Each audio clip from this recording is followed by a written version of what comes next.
Gravel, polyvalence, trail. Salut les sportifs, j'espère que vous vous sportez bien. Moi, c'est Serge Fortine, bienvenue sur ma chaîne YouTube. Et qu'il fasse beau, qu'il fasse gris, qu'il fasse chaud, qu'il fasse froid, le sport doit être là.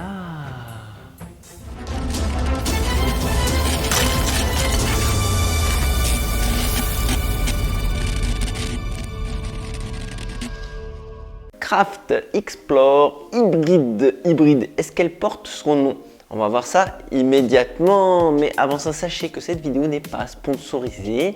Simplement Craft qui m'a envoyé la chaussure pour pouvoir la tester. Merci Craft. Première collab avec eux et ça fait plaisir, une petite découverte et en plus avec de l'innovation. Il faut dire ce qui est. Allez, on voit ça immédiatement. Go! Craft, marque suédoise, et il frappe fort parce que là sur cette Explore Hybrid, ils ont été faire un partenariat avec une marque de pneus de vélo qui est Vittoria. Donc on s'inspire du monde du vélo, de la croche, du gravel, du VTT, et puis quand tu soulèves la chaussure, clairement en dessous c'est étrange. Étrange, pourquoi? Parce que tu as cette bande lisse au centre, lisse avec des guillemets, un petit crampon, et puis grand cramponnage sur les côtés qui fait penser au gros trail. Est-ce que ça fonctionne? Ça fonctionne pas? Je vais le détailler au fur et à mesure de cette vidéo. Moi, cette chaussure, je l'ai reçue en 42. 42 et figure-toi que c'est encore grand parce que ma pointure de sport habituelle c'est 42,5. La 42, tu as clairement de la place. C'est ma pointure de ville, ma pointure tout court même. Donc c'est juste ce qu'il fallait. Mais encore beaucoup de place. Et d'ailleurs, c'est ma première impression. Beaucoup de place. Mais pour autant, la tige enveloppe bien le pied, bien aéré. Tu te sens à l'aise dans le volume global. Donc j'imagine quelqu'un qui a un pied assez fort, il va être très bien dans cette chaussure. On est à un tarif de 150 €. Prix très contenu, ça fait plaisir à voir dans une époque où tout augmente. Un poids de 299 grammes dans ma pointure. Je dirais que c'est même pas lourd pour une traileuse. Là c'est une hybride, donc c'est bien, on est entre deux eaux. Et puis pour être tout à fait honnête, on va être entre deux eaux sur toute la vidéo en fait, parce qu'elle va être capable d'aller dans les chemins et sur le bitume.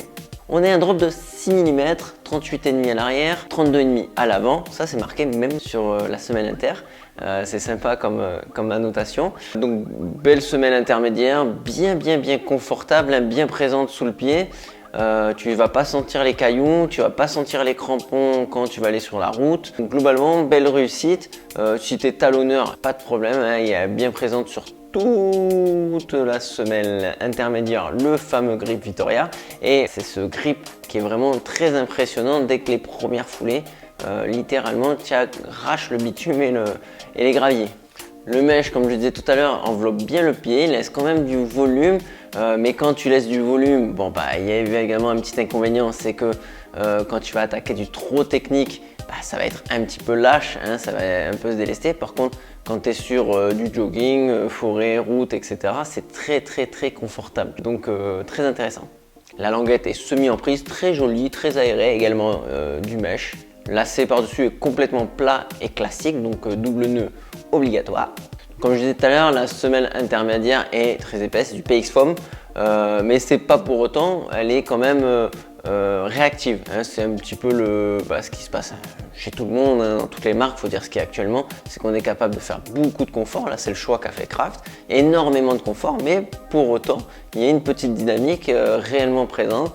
Tu vois, pour aller faire quelques petits intermittents qui vont bien, sans pour autant avoir une sensation de gros sabot ou d'une grosse traileuse. Non, absolument pas. C'est quand même une sensation de légèreté, de dynamique. Donc sur les activités, tu l'auras compris, elle est complètement hybride. Tu vas aller sur les gros chemins de DFCI, dans la forêt, dans les sentiers, sur le bitume, sur la piste, les graviers, un peu partout, sauf dans les extrêmes, tout simplement.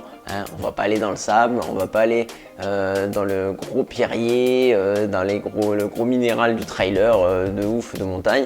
Voilà, donc malgré que j'y étais, j'ai testé, ça fonctionne, mais bon, c'est pas, la cheville elle n'est pas tenue à 2000%, donc on va rester sur des niveaux moyens pour faire un petit peu de tout. Et d'ailleurs, c'est tout comme pour les athlètes en question, ça va être destiné à absolument tout le monde. Que tu sois débutant jusqu'au très confirmé, sur le très confirmé, ça va être ta paire de tous les jours. Même je vais aller un petit peu plus loin, ça peut être une paire que tu vas avoir en sneakers et à tout moment, hop, pars à faire un petit jogging, des petits intermittents, sans pour autant savoir où tu es, si tu es en vacances ou autre, tu sais pas s'il va y avoir du sable, de la forêt, du bitume, tu sais pas trop quelle paire prendre, bah celle-là au moins elle fait tout. Voilà les sportifs, j'en ai fini pour cette Explore hybride. Que vous dire, moi j'ai apprécié son style, son état d'esprit qu'a voulu donner Craft à cette chaussure. Il y a son style, hein, je me suis pas étalé 2 heures, mais pour moi elle est très jolie cette basket, surtout en sneakers. Et en plus de ça, bah voilà, tu auras du style pour aller courir. Donc très pratique, elle peut rester proche de toi pour continuellement aller courir à n'importe quel moment de la journée, du moment ou des vacances éventuellement. Si tu as des questions, n'hésite pas à les mettre en commentaire. Si tu as apprécié cette vidéo, et puis même si tu peux apprécier, tu peux mettre un pouce bleu, activer les notifications. Je vous dis bon run les sportifs, bonbons et saucissons. Sportez-vous bien surtout. Machina.